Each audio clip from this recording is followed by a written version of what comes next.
ఇంద్రసేనుడనే రాజుండేవాడు. ఆయన రెండే మాటలు మాట్లాడేవాడు. లేదంటే మద్యం తాగి నిద్రిస్తున్నాడని అర్థం. మెలకువగా ఉంటే ఆహార ప్రహరస్వ అనేవాడు. ఆహార అంటే తీసుకురండి అని, ప్రహరస్వ అంటే కొట్టండి అని. ఎవరింట్లో అయినా మంచి వస్తువులుంటే తీసుకురండి కొట్టి అనేవాడు. కొంతకాలానికి అతను మరణించాడు. యమకింకరులు యమలోకానికి తీసుకెళ్లి మహాపాపాత్ముణ్ణి తీసుకొచ్చామని అన్నారు.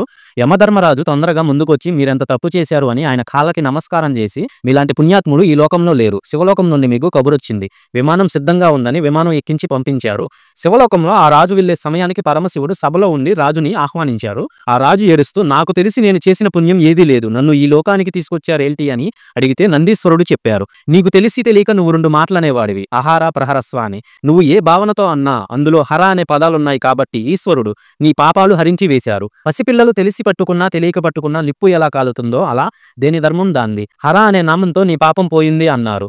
శాస్త్రాలు ఉంది మెట్లు ఎక్కడానికి. తప్పులు చేసిన శివుడు రక్షిస్తాడంటే మన బుద్ధి మన అధీనంలో ఉండదు.